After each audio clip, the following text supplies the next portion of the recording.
Muy bien. Los niños salen con su maestra, van a tener una clase y nosotros quedamos aquí. Nosotros vamos a... No. Está bien, no se preocupe. Muy bien. Miren, hermanos, vamos a continuar, vamos con la segunda parte de este tema que llamamos una mujer innombrable con una fe elogiable. Esta es la segunda parte y vamos a tener tercera con el favor de Dios. ¿Sabe que en las predicaciones, ya ve que en las películas las segundas partes dicen que nunca son buenas? En Cristo sí, hermano, en la palabra de Dios siempre. Las segundas, las terceras, si pudiéramos tener cuarta y quinta parte, y todas son buenas, hermano, de verdad se lo digo. A mí me sorprende y me maravilla poder aprender tanto de uno o dos versículos, hermano. Esto es admirable de la palabra de Dios. Muy bien, una mujer innombrable con una fe elogiable, segunda parte. Y vamos a leer los dos versículos de donde partimos, que es Hebreos 11:31, por favor. Hebreos, carta a los Hebreos, capítulo 11, versículo 31. Leemos ese pasaje y después leemos el de Santiago. Dice Hebreos 11:31, por la fe Rahab, la ramera, no pereció juntamente con los desobedientes, habiendo recibido a los espías en paz. Y ahora vamos a Santiago, que habla del mismo personaje. Carta del apóstol Santiago, capítulo 2, versículo 25, dice de la siguiente manera, dice, asimismo también Rahab, la ramera, pregunta, ¿no fue justificada por obras cuando recibió a los mensajeros y los envió por otro camino? Dice Santiago. Muy bien. En la primera parte, es decir, el domingo pasado, dijimos que esta mujer, Rahab, poseía una fe singular. ¿Qué quiere decir singular? Bueno, poseía una fe muy característica, muy única. ¿Por qué? Porque no había recibido ninguna instrucción de sus padres. Dijimos, Rahab no venía de una familia cristiana, y sin embargo, en ella floreció una fe robusta, decíamos, una fe elogiable, exactamente como dice el título de nuestro sermón. ¿Por qué? Porque no vivía en un país creyente también, era un país pagano, era un país idólatra. Entre todos los habitantes de Jericó no había un solo creyente, y en ella floreció la fe para creer en el Dios vivo y verdadero. También dijimos que su fe era única porque las fuentes de su conocimiento eran muy pobres. No tenía una Biblia como nosotros la tenemos hoy. Eso fue lo que hablamos la semana pasada. No tenía predicadores como Jonás en Nínive que anduvieran por las calles predicando el mensaje de Dios, no. Sin embargo, por chismes que se oían por ahí en la ciudad, dicen que un pueblo salió de Egipto y que derrotó a 2 reyes y que cruzó el Mar Rojo por la mano poderosa de Dios. Solamente por esos díceres o chismes, esta mujer creyó en el Dios verdadero. Eso fue lo que hablamos también. Dijimos que también la fe de Rahab era encomiable por tratarse de una mujer de muy baja reputación.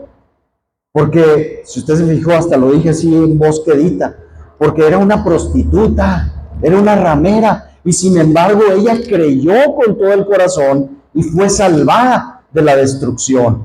Entonces, hermanos, todas estas cosas hacen, hermanos, que estos escritores en el Nuevo Pacto escriban de Rahab, señalen a esta mujer como una mujer con una fe maravillosa, con una fe elogiable, encomiable. Bueno, no voy a decir más para introducirme, voy a hablar ahora de la segunda parte de esta fe de Rahab, de esta mujer. Y la segunda parte es que la fe de Rahab era activa, hermanos. La fe de Rahab era activa, se movía, estaba haciendo algo. Por eso Santiago lo dice así, en el capítulo 2, versículo 25 que leímos. Dijo, asimismo también Rahab la ramera, dice, no fue justificada por obras, dice, cuando recibió a los mensajeros y los envió por otro camino, dice Santiago. Entonces, de esta manera nosotros nos damos cuenta que la fe de esta mujer no era una fe durmiente, una fe pasiva, una fe muerta, sino que era una fe operativa. Se movía, estaba en acción. Tampoco los subtítulos otros salieron, hermano. Bueno, no se pudo. Traté de ir poniendo los subtítulos, pero parece que algo pasó que no se grabaron o no sé qué sucedió. Pero piensen esto. La fe de Rahab era activa porque era una fe que operaba. Era una fe que se manifestaba en hechos, en obras, y no solamente de labios. Miren, era activa porque primero Rahab echó a andar su mente, echó a andar su raciocinio. Cuando creyó, esta mujer comenzó a pensar. Mire, yo soy de los que creo, a lo mejor usted me dice, no, esto no es así. Yo soy de los que creo que el medio y el entorno en donde fuimos convertidos o rescatados tiene mucho que ver con nuestro desempeño posterior como cristianos. ¿Por qué digo esto?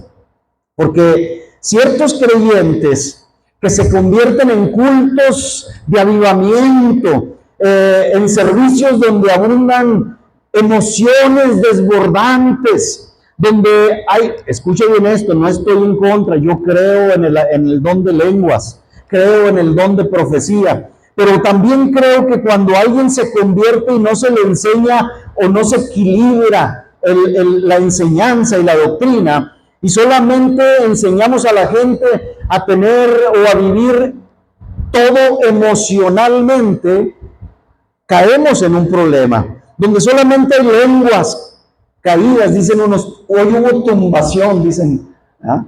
Hoy se cayó la gente, y dicen, ¿por qué? Unos dicen, bueno, pues a lo mejor son manifestaciones, ¿verdad? Creemos en las manifestaciones del Espíritu y que la vida del hombre a veces no puede soportar el mover del Espíritu, lo creemos. Pero hermanos, cuando la gente se acostumbra solamente a eso, a los brincos, a convulsionar, a caer, a las lenguas, a la profecía, me da la impresión que si no se le enseña bien a estos cristianos, después esa gente se priva de pensar, de meditar en la palabra, y no dejan que la gracia del conocimiento y buen entendimiento penetren en su mente y en su cabeza. Y después, ¿qué sucede con muchas de esas personas cristianas? Si no se mantiene en los cultos esa excitación, empezamos a echar de menos a esos creyentes. ¿Sabe por qué? Pues porque empiezan a decir que ya no sienten lo mismo. No, es que ahora Dios no se movió, yo no sentía a Dios ahora. Hermano, lo dicen hasta en la alabanza, ¿verdad? Oh, ahora como que la alabanza, como que estuvo muy apagada. Hermano, pues estarías apagado tú, ¿sí? Estarías apagado tú. Eso es parte de nuestra vida, hermanos, y de nuestro corazón. Yo debo de venir a adorar, yo debo de venir a alabar, yo debo de venir a recibir lo que Dios tiene. Claro, si los hermanos de acá arriba le cantan una de Juan Gabriel, pues ahí sí le creo, ¿ah? O si el predicador le habla de cuentos o historias no bíblicas, ahí sí le creo, ¿ah? Que esté apagado el culto. Pero si lo que se trata aquí, lo que se canta y se hace aquí, hermanos, es de Dios, es bíblico, pues hermano, hay que meditarlo, hay que pensarlo. Por eso la Escritura, hermano, en los Salmos dice que debemos cantar a Dios, hermano, con inteligencia también. Sí, hay momentos en que el corazón se desarma. Esta humanidad, hermano, nuestra, a veces no soporta la presencia de Dios. Pero, hermano, hay momentos, muchos momentos en que nosotros tenemos que pensar en lo que hemos creído. Y, hermanos, entonces, eso se debe a que ciertos creyentes no tienen principios bien fundados. Si se les pregunta en qué creen, algunos creyentes no lo saben, no son capaces de decir por qué han creído en Cristo. Algunos creen porque otras personas creen. Algunos creen porque dicen, no, es que el pastor predica bien, o las personas, los hermanos con los que yo me junto, son, de alguna manera, son personas diligentes. Y luego en la iglesia hay un buen ambiente, dicen por ahí. Ahora se pelea mucho en las iglesias que haya un buen ambiente. ¿Qué es un buen ambiente? Tendríamos que ver, analizar qué es un buen ambiente cristiano. Algunos dicen, es que yo me la paso bien en la iglesia. Y por eso hay algunos que dicen tener fe. Pero de ahí en más, ninguna. No hay ninguna razón donde fundamenten su vida. ¿Sabe usted que los creyentes que resisten, los creyentes que perduran, son los creyentes que piensan, que reflexionan, que son juiciosos en su manera de pensar? Son personas de principios, creyentes que son cultos y sopesan todo. Estos creyentes, hermano, por supuesto, van a tener mayor cantidad de conflictos por pensar precisamente, por reflexionar, por meditar. Pero por otro lado, esos creyentes acumulan fuerza por el ejercicio mental, reflexivo y meditativo. Y estos son los creyentes que creen que no son llevados por doquiera, por cualquier viento de doctrina precisamente, sino que permanecen firmes en cualquier tiempo y sobre todo en la hora de la prueba. Eso es lo que Dios pretende, hermanos, con su iglesia. Por eso oraba Pablo precisamente por los efesios. Y de hecho, ese es el resultado de llegar a tener una fe unificada. El mismo conocimiento del Hijo de Dios, la perfección misma en Cristo y la misma estatura y plenitud de Dios.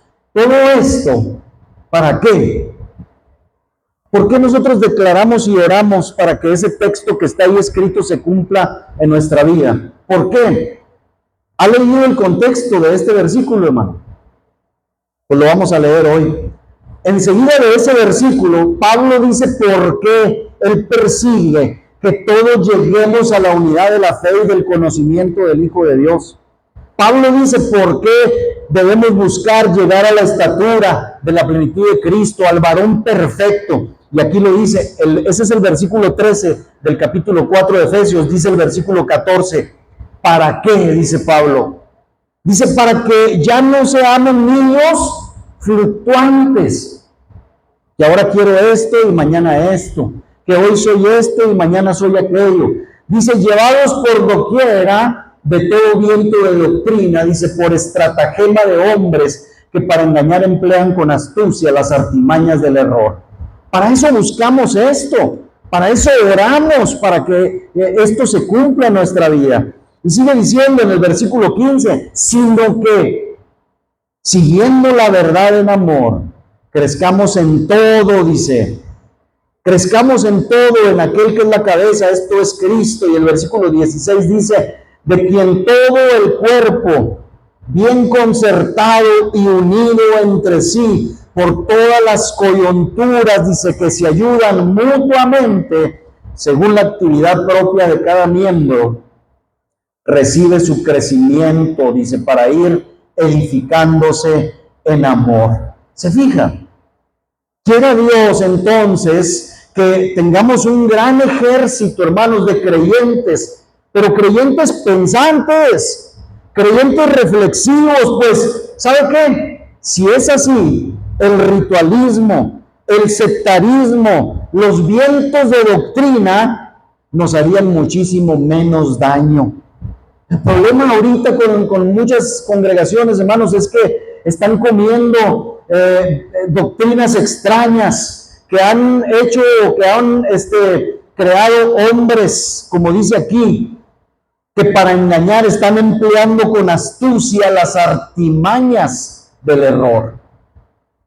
Y por causa de que los cristianos no somos reflexivos, no somos pensantes, no tenemos una fe activa pensante, estamos tragándonos, disculpe la expresión, todas esas mentiras y engaños que nos sirven domingo a domingo, y lunes y martes y miércoles, los días que se congregan ahí. Bueno, Rahab era una mujer reflexiva, hermanos. Tenía un buen sistema de teología que ella misma, por cierto, había formulado. Dijimos ahorita que ella conocía el pasado, conocía la historia del Mar Rojo, había oído ahí entre el pueblo, dijimos la semana pasada, en el mercado, tal vez en el pozo cuando iban a sacar agua. Había díceres entre el país o la ciudad de Jericó que decían que un pueblo había salido de Egipto, que habían cruzado el Mar Rojo, que habían derrotado a Og y Sehón, reyes amorreos. Y Rahab solamente con eso entendía que Dios había prometido mediante un pacto dar toda la tierra de los cananeos, incluyendo su ciudad, Jericó. ¿A quién se la iba a dar? A los israelitas. ¿Y sabe qué, hermano? No leemos más, la Biblia no dice más. Esos detalles, esos chismes, esos vísceres, era toda la Biblia que Rahab poseía. Era todo lo que Rahab sabía de un Dios vivo y verdadero. Era todo el conocimiento de Dios que tenía. Pero a pesar, dijimos la semana pasada, de que la fuente de su fe era muy escasa, tan escasa como un simple vaso de agua, no obstante de ella deducía su presente y su futuro, Rahab. ¿Sabe por qué? Porque nomás con escuchar eso, ella dijo, si no cambio de bando, voy a morir. Si no cambio de bando, voy a morir. Mire, notemos su doctrina sobre las cosas, hermano, que ella creyó y cómo las creyó. Josué capítulo 2, versículo 11, lo leímos la semana pasada. Dice Rahab, oyendo esto, ha desmayado nuestro corazón. ¿Qué oyeron? Lo que acabo de mencionar, de los reyes, del mar que se había abierto, que habían derrotado a los egipcios y a otros reyes amorreos. Dice, oyendo esto ha desmayado nuestro corazón. No ha quedado o ni ha quedado más aliento en nombre alguno por causa de ustedes, les dijo a los 2 espías. Pero miren, hermano, la conclusión pensante. Esto es teología pura, hermanos. Esto es conocimiento de Dios. A lo que ella llegó a concluir fue esto. Dijo, porque Jehová, dice, vuestro Dios, les dijo a los 2 espías. Jehová vuestro Dios es Dios arriba en los cielos y abajo en la tierra. Hermanos, ¿cómo llegó una mujer impía y con tan escasos conocimientos, datos de un Dios vivo y verdadero, a llegar a concluir, hermanos, a esto? ¿Sabe cómo? Pensando, meditando, reflexionando. Rahab estableció como un hecho cierto que el Señor Jehová, que había hecho tantos prodigios y milagros, debía ser el Dios en los cielos y en la tierra, el Dios de todas las cosas. Y luego de eso, ella dedujo o concluyó su destino en cuanto al futuro. Creía que Dios entregaría el país donde ella vivía en manos de Israel, y pidió que cuando el Señor hiciera efectivamente eso, le trataran benigna y fielmente. Entonces, hermanos, Rahab tenía una doctrina correcta acerca del presente, del pasado y del futuro, y lo había ordenado todo en su propia mente. Le voy a decir por qué. Porque cuando los espías llegaron, ella ya era creyente.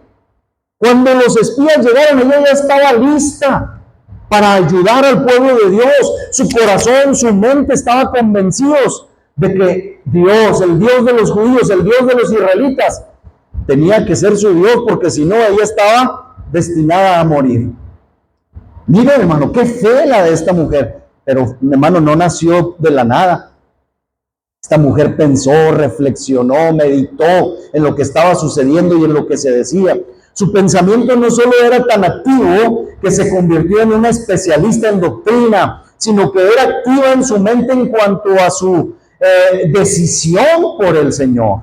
Ella dijo, yo pertenezco a esta ciudad, ¿sí? Tengo privilegios de ciudadana de Jericó, pero voy a renunciar a todo lo que esta ciudad en donde siempre he vivido me ha dado. Voy a renunciar a todos esos derechos. Dios está en contra de mi ciudad. Fíjese, hermano, porque va a ser destruida. Yo seré destruida con ella si estoy en contra de Dios. Todas estas cosas cruzaron por la mente de Rahab.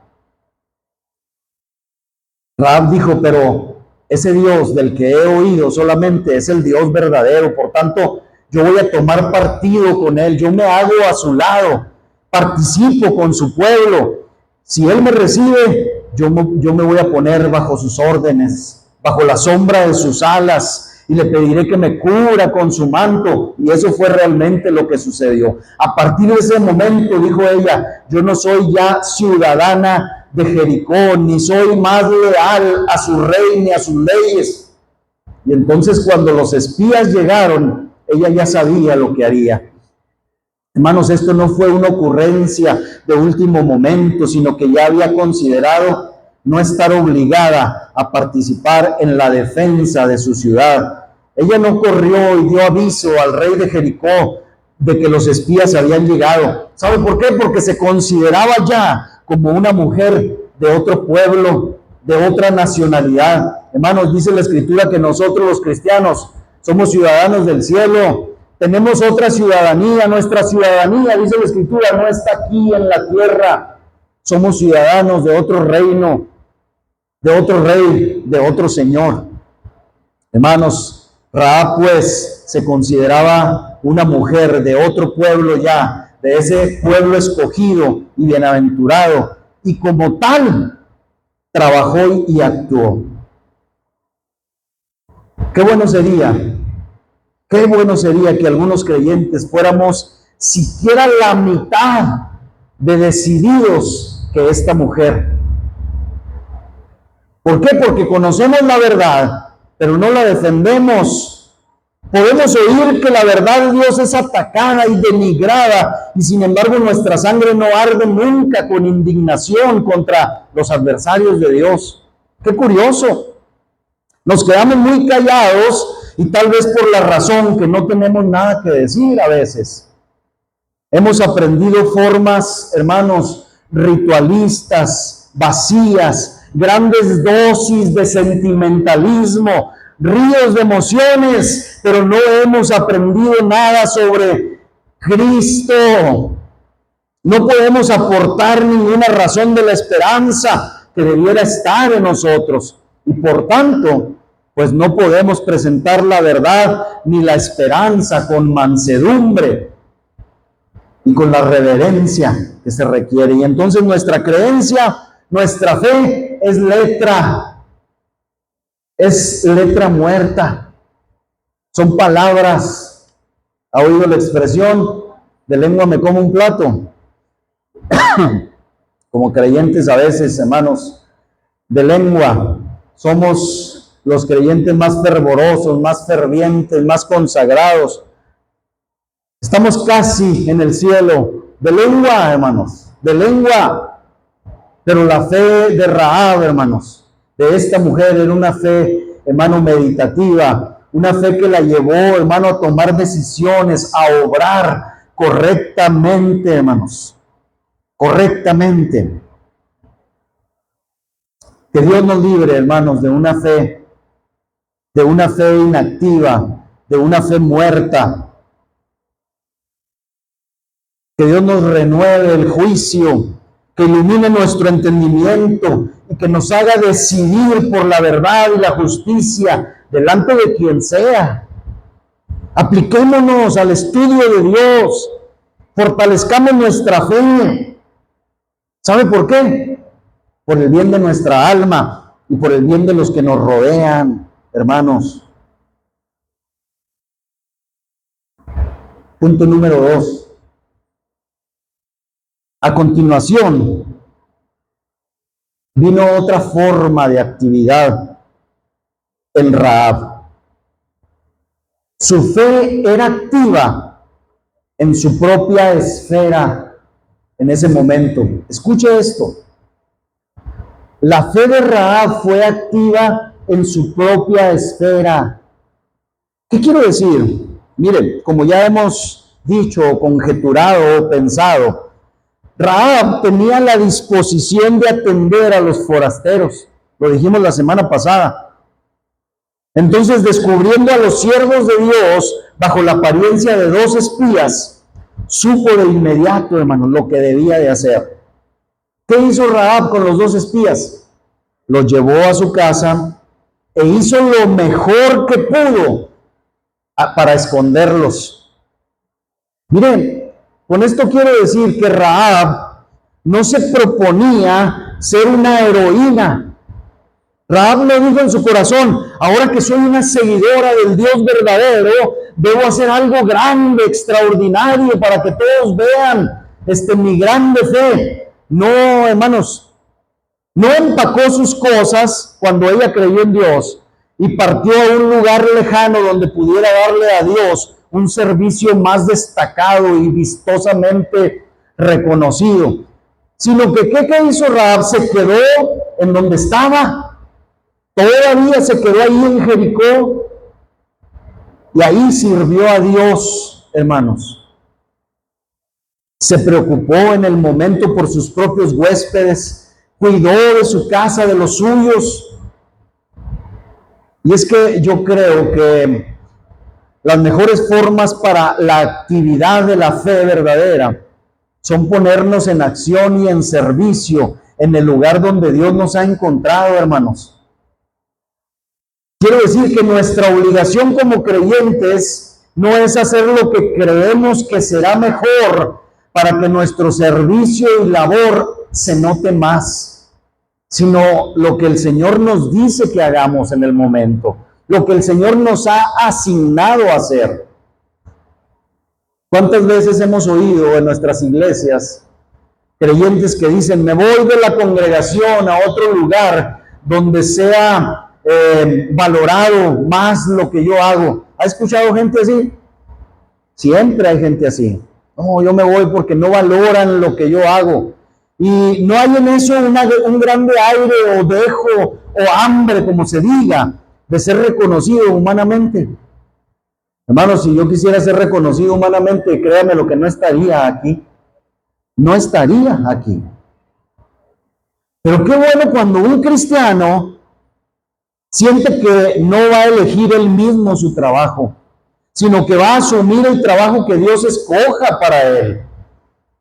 Eso es muy productivo, escuche esto. Eso es muy productivo en la obra de Dios, cuando un creyente decide no copiar a nadie, sino seguir el especial y único sendero que el Señor le ha marcado. Sería otra cosa de nuestras iglesias y congregaciones. Mire, entendámoslo bien. Escuche esto, Rahab, porque hay muchas mujeres en la Biblia, hermanos, que pudieran ser imitadas, y está bien. Pero Rahab no fue llamada a agarrar una estaca y clavársela en la sien al capitán del ejército de Siria, como lo hizo Jael, esta otra mujer. Dice Jueces 4:21 que Jael fue otra mujer encomiable, reconocida. Dice que tomó una estaca de la tienda y, poniendo un martillo, un mazo en su mano, se acercó calladamente a aquel general del ejército enemigo y le metió la estaca por las sienes, dice, y la enclavó en la tierra. Dice, porque aquel hombre estaba cargado de sueño y cansado, y así murió. Y si leemos, hermano, ese capítulo, nos vamos a dar cuenta que hasta se hizo un canto de la acción de Jael. Bueno, hermanos, Rahab no fue llamada a eso. Rahab no fue llamada. a tomar las armas en su mano y a derrotar al general del ejército enemigo. Tampoco Rahab tenía que ser como Débora, que en ese mismo capítulo, como una juez de Israel, se levantó y tuvo que llamar al cobarde de Barak a la batalla, como dice Jueces capítulo 4, versículo 14. Dice entonces Débora dijo a Barak: levántate, hombrecito, casi le dijo, porque este es el día en que Jehová ha entregado a Sísara en tus manos. Y le preguntan: ¿no ha salido Jehová delante de ti? Y Barak descendió del monte de Tabor y 10,000 hombres en pos de él. Bueno, hermano, Rahab no fue llamada a llamarle la atención a un líder flojo, cobarde, por ahí. No. Rahab no sería llamada, hermano, a tomar un frasco de perfume, y usted conoce la historia en el Evangelio, y quebrarlo a los pies del Salvador, y con sus cabellos enjugarlos o secarlos. No, Rahab no fue llamada a eso. Tampoco fue llamada como María a sentarse a los pies del Salvador y escuchar la ministración de Cristo Jesús. Tampoco, hermanos, fue llamada a eso. Rahab tenía trabajo en su casa, hermano. Rahab tenía mucho que hacer. Tenía trabajo a la mano que hacer en su propia casa. Y lo que su mano encontró que debía hacer, Rahab lo hizo. Y lo hizo con todo su poder y con todo su esmero. Escuchen. Miren, hermanos, que veamos en cada uno de nosotros una fe que obra en nuestra propia esfera. Y que exhibamos nuestra fe en la vida y en las cosas comunes de nuestra vida. No tratemos de ser, hermanos, como Don Quijote de la Mancha. ¿Cuántos en la primaria o en la secundaria leyeron al Quijote? Más o menos. ¿Usted sabe quién era Don Quijote de la Mancha, hermano? Era un loco, un caminante o un caballero andante. Ahora, si usted cree que Don Quijote de la Mancha, hermano, como caminante o como caballero andante era único, no. En ese tiempo, hermanos, salían muchos locos como Don Quijote y su Sancho. ¿Quién era? Miren,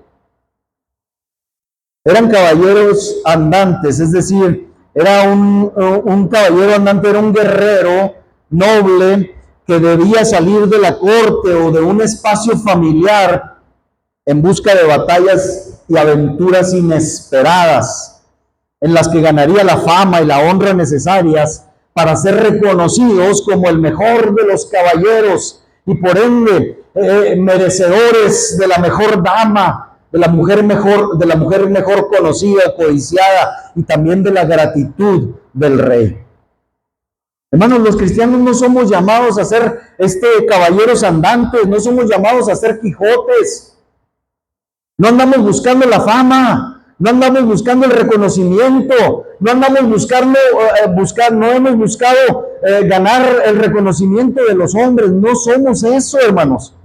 ¿Sabe por qué? Porque cuando nos convertimos en eso, vamos a andar con las locuras, hermano, peleando con molinos de viento como si fueran, hermano, grandes guerreros que combaten contra nosotros. Le voy a decir algo.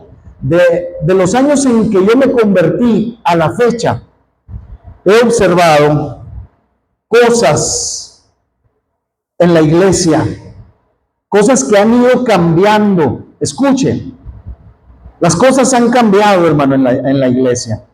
Le voy a decir porque antes, en las iglesias cobijaban ciertos ministerios. Cobijaban el ministerio, por ejemplo, del evangelista. ¿Qué hace el evangelista, hermano? Bueno, el evangelista salía de la congregación, predicaba la palabra de Dios y luego regresaba trayendo almas a la congregación a la cual pertenecían, y así las iglesias crecían.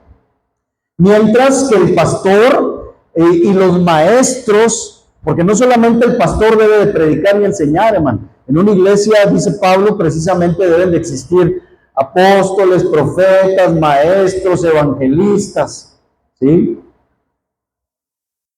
Y antes eso sucedía. Salían los evangelistas, no un evangelista, hermano. Varios hermanos que tenían el ministerio, el llamado de predicar, hermano, en las calles, en las prisiones, en ciertos lugares, y regresaban, hermano, con sus gavillas a la iglesia. Y luego los pastores y los maestros se encargaban de enseñar, de instruir y de dar formación a esas almas que el ministerio evangelizador lograba. ¿Qué sucede hoy? Hoy los evangelistas quieren y desean trabajar para lograr su propia fama y su propia forma de vida. Y existen varios hermanos con ministerios de evangelistas bien definidos y conocidos por sus frutos, que después de un tiempo deciden hacerse pastores. Conozco, miren, así de evangelistas que están ahora usurpando el trabajo del pastor. Y usted dice, hermano, ¿pero qué tiene de malo? Mire, yo lo que puedo decir es que el propósito, hermano, puede ser bueno. Usted dice, pues que se siguen en lo mismo, siguen en el ministerio. Pero hermanos, hacer lo que Dios no nos mandó a hacer, lo único que va a hacer es que la iglesia, hermano, no reciba y no crezca como debe de ser. ¿Qué sucede con los evangelistas que están como pastores en las iglesias? Las iglesias tampoco crecen, porque el evangelista dejó de salir a ganar almas y está tratando de enseñar, y lo único que el evangelista hace es predicar de salvación y de salvación y de salvación y de salvación. Hermano, y la iglesia, si ya fueron salvos, necesitan crecer, necesitan ser instruidos. Y hay un desbalance. Y lo que voy a decir a continuación de ninguna manera es una queja, es un ejemplo. Yo amo lo que hago, hermanos, y lo que Dios me mandó a hacer, pero creo que este ejemplo de Rahab, haciendo lo que le correspondía y permaneciendo el tiempo necesario donde le correspondía, puede hacer mejorar la vida de la iglesia local. Un día escuché a un pastor donde nos congregamos hacer cuentas, y él sí se quejaba y decía que había predicado en el transcurso de todo un año un total de 52 veces, contando solamente los domingos. Un año tiene 52 domingos aproximadamente. Y el hermano decía, he predicado 52 domingos en todo este año. Y luego decía, sin contar los cultos de entre semana y las células que tenemos ahí en casas. Y él sí lo decía como una queja, hermano, pero la congregación era grande, era considerable. Y yo decía, hermano, ¿y por qué no pone en acción, o por qué no deja que los miembros de su congregación le ayuden? No, hermano, era muy celoso el hermano, era muy celoso, no dejaba a nadie participar. Yo le decía, pues eso son consecuencias, ¿verdad? Y bueno, yo no se lo decía, decía dentro de mí, son consecuencias de alguna forma de acaparar. Hermanos, nosotros queremos crecer, y queremos crecer, hermano, para que no vean tanto mi cara, hermano, cada domingo. A mí me encantaría, con todo el corazón, yo oro para que vengan gentes, hermano, que un día domingo vengan y nos ministren, y yo estar sentado ahí y recibir también de parte del Señor. Y oro para que Dios levante ministerios evangelísticos que salgan a las calles y ganen almas para que nosotros también podamos instruirla. Yo no sé si usted ore por esto, hermano. El asunto es que comento esto porque la iglesia debe estar conformada, como dice Pablo a los Corintios, por creyentes llamados a hacer y a ocupar cada cual su encargo y labor. Y cuando alguno en la iglesia no toma su lugar, sino que busca figurar en otro lado, bajo los reflectores de la fama o con el propósito equivocado del enriquecimiento de las riquezas de este mundo, solo por mencionar dos motivaciones incorrectas. ¿Qué pasa? La iglesia sufre las consecuencias, aunque usted no lo crea. Pablo a los Corintios dice, en el capítulo 2, en su primera carta, versículo 26, dice, de manera, escuche bien esto, dice, de manera que si un miembro padece, sufre, todos los miembros se duelen con él. Y si un miembro recibe honra, todos los miembros con él se gozan. Versículo 27, dice, vosotros pues, le dice Pablo, entiéndalo, dice, Sois el cuerpo de Cristo y miembros cada uno en particular. Estas palabras nos dicen que lo que pasa en la iglesia, hermanos, sea bueno o sea malo, se queda en la iglesia. Lo sufre la iglesia. Si alguien decide romper la comunión, hermanos, lo sufrimos todos. Es como si alguien, hermano, mutilara al cuerpo. Lo sufrimos todos. Si un miembro está en desgracia, debemos, se supone, sufrirlo todos. Si un miembro está en gran alegría y gran gozo, debemos gozarnos todos. Por eso qué bueno que en los momentos de oración y de peticiones, no solamente, hermano, hemos aprendido a poner peticiones y necesidades, sino también agradecer de las cosas que Dios hace. Debemos alegrarnos con el hermano de nuestra hermana, ¿verdad?, que salió bien y no fue lo que se esperaba. Alégrese, hermano, gracias a Dios, bendito sea Dios. Y nos gozaremos con nuestra hermana, que Dios haga el milagro, ¿verdad?, y le den un buen diagnóstico esta semana. Hermanos, Dios nos ayude, porque si no entendemos esto completamente a cabalidad, no hemos entendido que ser cristiano es ser parte del cuerpo de Cristo. Y no, hermanos, que hemos ingresado a una escuela de preparación para conseguir o lograr nuestros sueños personales. Hermanos, nosotros no estamos en una iglesia para ser capacitados y poder lograr. Esos son falacias y mentiras que se predican hoy, hermanos. Oh, tú sueña en grande y vas a lograr tus sueños en Cristo. Y porque dicen Cristo, al final creen que esto es verdad. Eso no es cierto, hermano. Eso es una mentira. Dios no nos ha llamado a lograr, a alcanzar nuestros sueños personales. Un pastor hace mucho tiempo, bueno, hace más de un año y fracción, yo creo 2 años, me invitó a predicar en su congregación. Y él quería venir a predicar también aquí y hacer lo mismo. Que nosotros fuéramos a su congregación y que ellos vinieran aquí. Esto yo no lo considero malo, a mí se me hace bien y he aceptado invitaciones en algunas ocasiones. Pero cuando yo hablé con él y pregunté el propósito, le dije, bueno, ¿y qué pretendemos con esto? Le digo. Me dio una respuesta, hermano, que yo le dije, paso, ahí muere. Él me dijo, es que para catapultar nuestros ministerios, hermano, me dijo. No sé si entienda la palabra catapultar, es decir, para elevar hacia arriba nuestros ministerios. Yo dije, no, Dios no me llamó a catapultar mi ministerio. Dios me llamó a cumplir mi ministerio. Y yo le dije, no, hermano, le dije, ¿sabes qué? Paso. Yo no quiero catapultar mi ministerio, gracias. Y ahí murió el asunto, ¿ah? Dice Pablo a los Corintios en el versículo 28, en esa misma lectura que traíamos. Y a unos, dice, puso Dios en la iglesia primeramente, ¿qué? Apóstoles, luego profetas, lo tercero maestros, luego los que hacen milagros, después los que sanan, los que ayudan, los que administran, los que tienen don de lenguas. 29, pregunta Pablo, ¿son todos apóstoles? ¿Son todos profetas? ¿Todos maestros? ¿Hacen todos milagros? ¿Tienen todos dones de sanidad? ¿Hablan todos lenguas?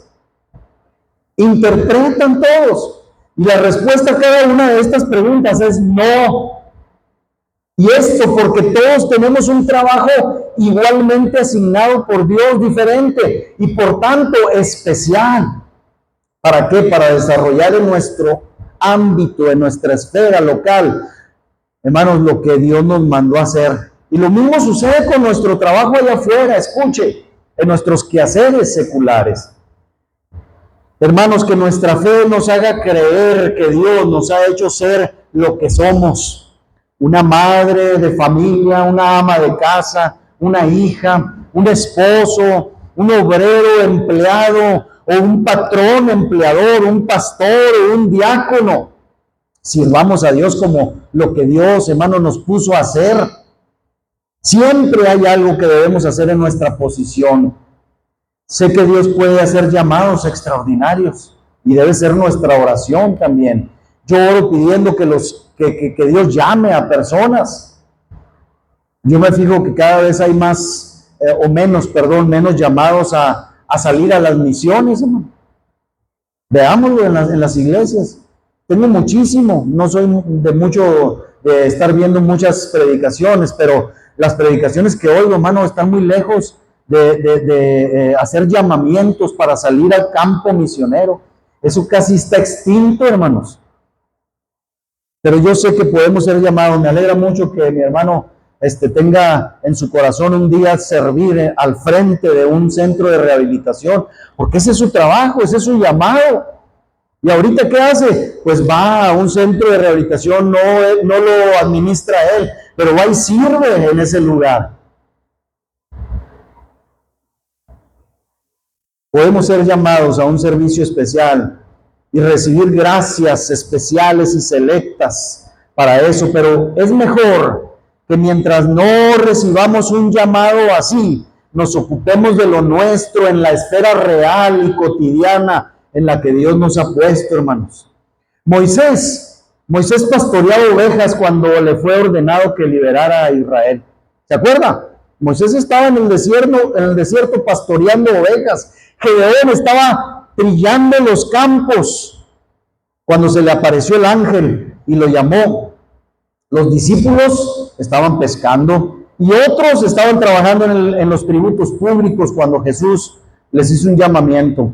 Ellos fueron diligentes en sus quehaceres diarios y después pusieron su corazón en sus más elevados llamamientos. Hermanos, imagínense usted cuán buen servicio podemos darle a nuestro Dios en el lugar donde nos encontramos cada uno de nosotros. Eso hizo Rahab, volviendo al tema. Eso hizo Rahab. Los espías vinieron a ella. ¿Qué hizo Rahab, hermanos? Dígamelo. ¿Qué hizo Rahab en su esfera? Los escondió. ¿Sería todo? Miren, número 1, los recibió en paz, los escondió, lo que acaba de decir la hermana, y después de haberlos escondido, ahí paró todo, los bajó con una cuerda por la ventana de su casa, hermanos, que estaba precisamente sobre el muro, lo que probablemente a lo mejor ella había hecho antes pero con personas de una índole muy diferente, ¿verdad? Era prostituta. Ahí que acabó todo. No, hermanos, todavía les dio consejo, el mejor consejo que podía darles, y fue así el instrumento para salvar las vidas de esos 2 espías. Dice Josué capítulo 2 versículo 16, y les dijo: marchaos al monte para que los que fueron tras vosotros no os encuentren. Y luego les dijo: estén escondidos allí 3 días hasta que los que os siguen hayan vuelto. Y ya después les dijo: se van a ir por su camino. Hermanos, ella cumplió una parte muy necesaria en la historia del pueblo de Israel. Su fe fue verdaderamente activa y debe ser encomiada, debe ser reconocida, hermano. Punto número 3, ya voy a terminar. Permítame decir que Rahab realizó todo esto de la mejor manera que pudo, utilizando su sentido común y su sabiduría. Voy a recapitular nuevamente. Escondió a los espías en los manojos de lino que tenía puestos en el terrado, lo vimos la semana pasada. Los hizo bajar cuando ya estaba oscuro, según Josué capítulo 2, versículo 5. Les dijo que se marcharan al monte y les recomendó que esperaran 3 días hasta que la intensidad de la búsqueda hubiera concluido. Rahab actuó prudentemente, hermanos. Hizo todo lo que pudo y lo realizó con un notable tacto y sabiduría únicos, hermano. Y nosotros nunca debemos creer que la verdadera fe, hermanos, escuche esto por favor, nosotros no debemos creer nunca que la verdadera fe deba ser asociada con la tontería, con la idiotez, disculpe usted la palabra, con la locura. con el lavado de cerebro, con el engaño infantil. Eso es típico de las sectas, pero no de los cristianos. ¿A qué me refiero? Es cierto, hermano, que dice la Biblia que lo necio del mundo escogió Dios, pero después que hemos sido escogidos por Dios, escuche, se cumple gran parte de la palabra de Dios en nuestras vidas. Se cumple el proverbio que dice que el consejo y la sabiduría de Dios son para nosotros, ¿qué? Dice en Proverbios 1:4, dice, es para dar sagacidad a los simples y a los jóvenes, inteligencia y cordura. Tontitos y locos los que no conocen a Dios. A mí no me la pegan, hermano, y a usted tampoco, porque se supone que usted conoce la verdad que ha bajado del cielo y que nos ha hecho sabios. Se cumple en nosotros lo que dice el salmista David en el Salmo 19, versículo 7. La ley de Jehová es perfecta, que convierte el alma, pero no solamente nos ha convertido el alma, dice el testimonio de Jehová es fiel, que hace sabio al sencillo. Así que nadie, escuche, nadie que tiene fe ha de actuar por eso como si hubiera perdido la razón. Sí, los no creyentes, los familiares nos dicen, te volviste loco cuando te metiste con los cristianos. Al contrario, sí, es que el evangelio de la salvación es locura para los que se pierden, pero para nosotros es poder de Dios, es sabiduría de Dios.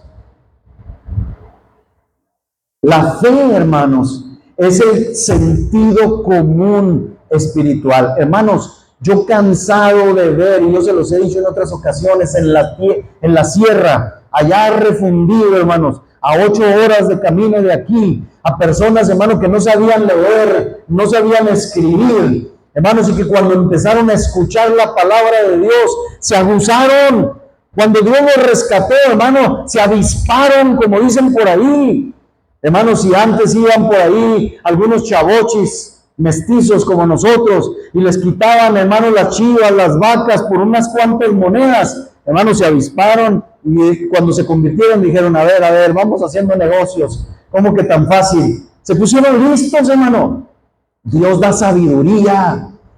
Nadie que tiene fe ha de actuar como si hubiera perdido la razón. La fe es el sentido común espiritual aplicado a los asuntos de nuestra vida cristiana y que es sinónimo de estabilidad, de fundamento sólido, por cierto, por lo que el sentido común o una fe sobria como la de Rahab se hace necesaria en nosotros en todos nuestros asuntos ordinarios. Hemos de ser prudentes como serpientes, dice la Escritura, y sencillos como palomas. El apóstol Pablo dice a los Corintios también, primero a los Corintios 14:20, dice, hermanos, dice, no seáis niños en el modo de pensar, sino sed niños en la malicia, pero maduros en el modo de pensar.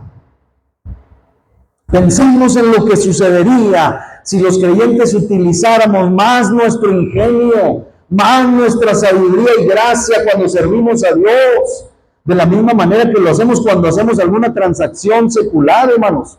¿Cuánto más lograríamos en la iglesia y en el mundo si usáramos, hermano, un poco más nuestro sentido común y nuestra sabiduría? Pero, hermanos, a veces hay un cierto sentido, una cierta torpeza, un desdén y descuido en el manejo de las cosas santas y relacionadas con el servicio a Dios. Ay, al cabo es para el Señor, ¿verdad? Ay, para la honra, como salga. No, hermanos, tenemos que echar a andar la ardilla, como dicen por ahí, y tenemos que echarle todo lo que está de nuestra parte, hermano, para que las cosas salgan bien. Le voy a decir algo. Hay a veces cierto desdén y descuido en el manejo de las cosas que pertenecen al servicio de Dios, que no serían toleradas, escuchen, ni por un instante en una empresa.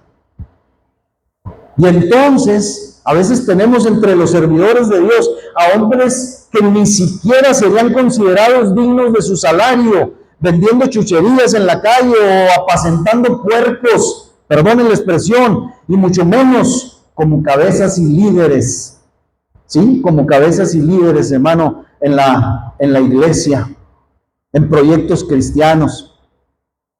Hemos de ser tan reflexivos, tan cuidadosos, tan prudentes, tan rápidos, tan emprendedores, tan resueltos en el servicio de Dios. Todo esto un tanto y más que como lo somos en las actividades allá afuera, hermano.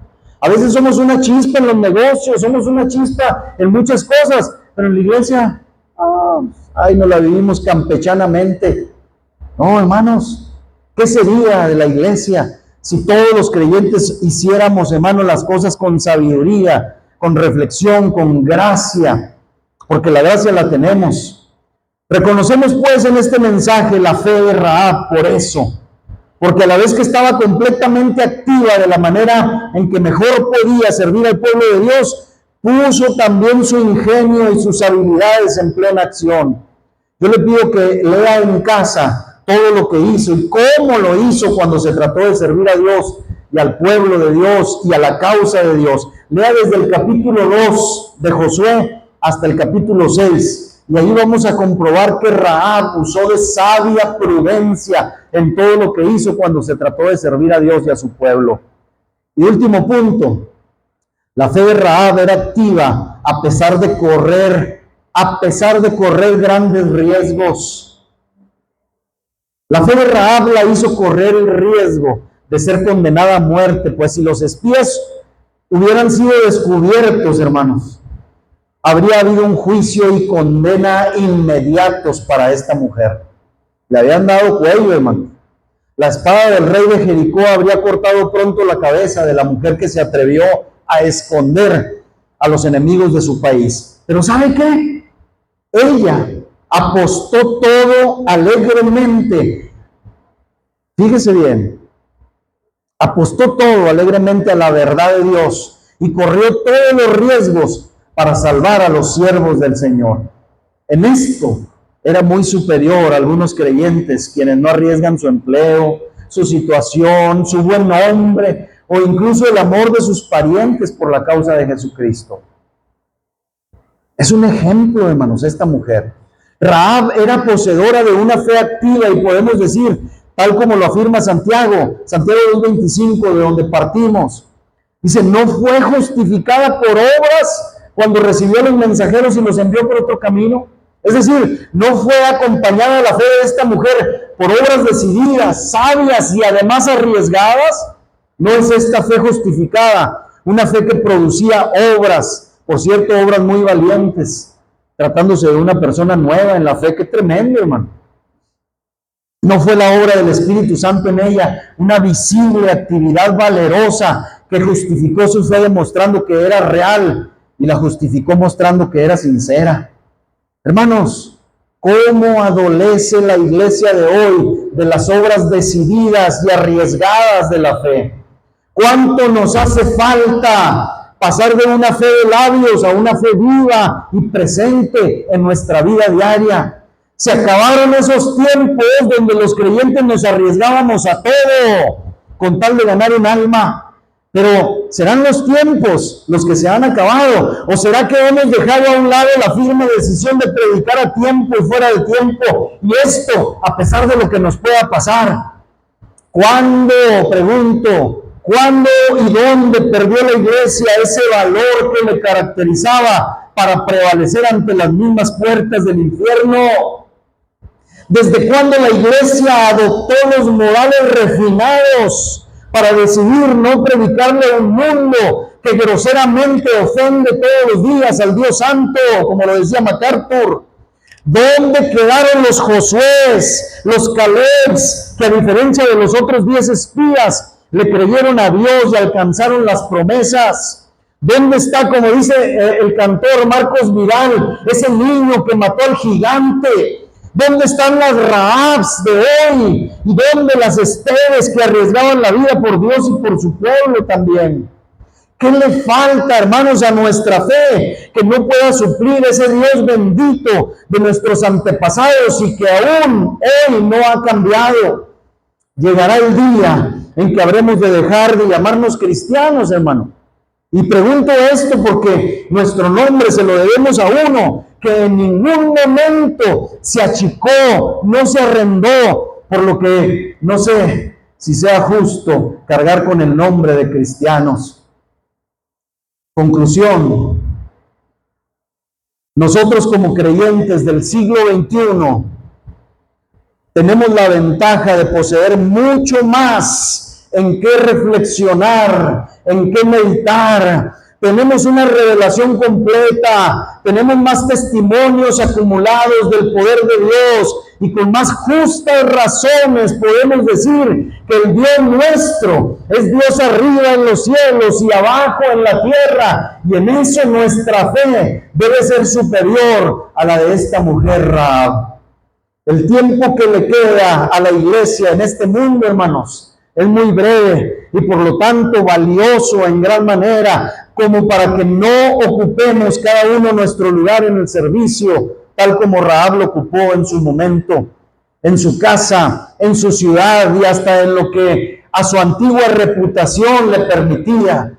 Que nuestra fe nos lleve a creer que somos un cuerpo y miembros los unos de los otros. Al conocer a Cristo por la fe, déjeme le digo esto: el Santo Espíritu, hermanos, mora con nosotros, y las capacidades mentales, espirituales, nos dan un sentido común y sabiduría mucho más elevados que el Rahab, que solo contaba con pocos informes contados de boca en boca. El valor que nos falta para que nuestra fe nos lleve como a Rahab a arriesgarlo todo por la causa de Dios, no debe ser un motivo de oración, hermano, para su iglesia. Tiene motivos de oración, ya no sabe qué orar. Ore para que Dios nos dé valor para predicar a costa de lo que sea. Si Pablo lo hizo, hermanos, no habremos de hacerlo nosotros. Y ya voy a terminar. Efesios 6:18 al 20, y con esto termino. Dice Pablo: orando en todo tiempo, con toda oración y súplica en el Espíritu, velando en ello, con toda perseverancia y súplica por todos los santos y por mí, dice Pablo, a fin de que al abrir mi boca me sea dada palabra para dar a conocer con qué, con valor. Eso quiere decir de nuevo, con valor, el misterio del Evangelio, versículo 20, por el cual soy embajador en cadenas, que con valentía hable de él como debo hablar. Esta oración de Pablo, hermanos, debe ser nuestra oración. Pidámosle al Señor que si nuestra fe crece, que si nuestra fe se vuelve robusta, entonces que nuestras obras sean compatibles con nuestra fe. Bien dijo Santiago: tú dices tener fe, yo te muestro mis obras. La fe sin obras está muerta. ¿Tienes fe?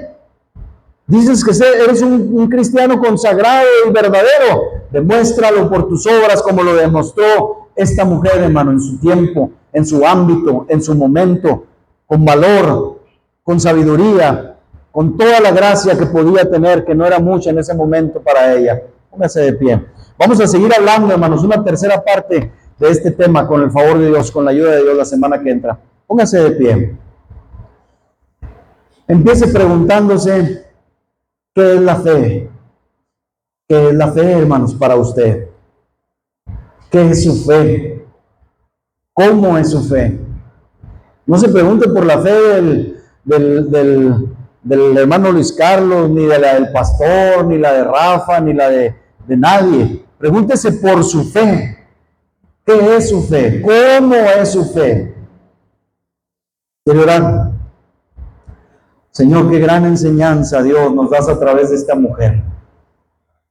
Cuántas cosas, Dios, podemos aprender de una persona, Señor, con una decisión en su corazón de entregarlo todo y también de perderlo todo por causa tuya. Qué grandes deducciones hizo esta mujer, Señor, con tan poco. ¿Cómo pudo llegar ella a la conclusión de decir que tú eras Dios en los cielos arriba y Dios abajo en la tierra. ¿Cómo? Señor, si no fue a través de una fe que pensaba, una fe que meditaba, una fe que razonaba. Bendito sea tu nombre, Señor. Por eso los autores en el Nuevo Testamento escribieron, tú nos inspiraste a escribir de ella. Y nosotros hoy, Señor, también meditamos, Señor, en su gran ejemplo de fe. Señor, y aunque ella sigue siendo llamada, Señor, por la profesión que antes ejerció, por una profesión innombrable, nosotros podemos todavía hoy detenernos en su fe elogiable. Y Dios, enséñanos de Rahab, enséñanos a ser valientes, enséñanos a recobrar esa valentía que caracterizaba a la iglesia de Cristo en otros tiempos. Señor, enséñanos a predicar a tiempo, ayúdanos a predicar a tiempo y fuera de tiempo, Señor, y a costa de todo, a una costa de nuestro buen nombre, de nuestro empleo, de nuestra vida misma, Señor. Ayúdanos, danos de nuevo, danos valentía, como Pablo rogaba por él mismo y por todos los hermanos. Señor, danos esa gracia, ese sentido común, esa sabiduría, Señor, para hacer todas las cosas y nuestro servicio a ti con gracia, sazonado, Señor, nuestro servicio con esa sal bendita, con esa gracia bendita, Señor, del sentido común, de la sabiduría. Señor, que dejemos a un lado, Señor, en ciertos momentos de nuestra vida, Señor, el sentimentalismo, y seamos más, Señor, más teólogos, más doctrinales, Señor, más reflexivos en tu palabra, y que así nos movamos y sirvamos. Mi Dios, aquí está nuestra vida, porque esta fe, Señor, actuó también, Dios, en el lugar donde esta mujer fue puesta al principio, en su casa y con los suyos. Ayúdanos a no olvidarnos de los nuestros. Ayúdanos a no olvidarnos, Señor, de los que nos rodean en el trabajo, en la escuela, en el hogar, en la familia. Rahab, Señor, así lo hizo. No corrió, no huyó de su ciudad, Señor, tratando de escapar, Señor, sino hasta el momento en que tú lo llamaste. Señor, ayúdanos a nosotros también. Si tienes, Señor, ministerios y gracias más elevadas para algunos de los que aquí están, Señor, permite que ahora ejerzan, Señor, su ministerio, Señor, como es debido, en las áreas donde tú les has puesto ahora. Señor, para que sean llamados de lo mucho a lo poco, para la gloria de tu nombre. Líbranos de buscar, Señor, la fama, los reflectores y la riqueza, Señor, de este mundo que perecen. Ayúdanos a buscar, Señor, servirte correcta y magistralmente, Señor, en el área donde hemos sido llamados. Que así sea, Señor, pues en el nombre de Cristo, y concédenos, si tú quieres así, una semana más para meditar todavía, Señor, del ejemplo de esta mujer. Te lo pedimos en el nombre de Cristo Jesús. Te damos gracias, mi Señor. Gracias, Dios mío. Amén.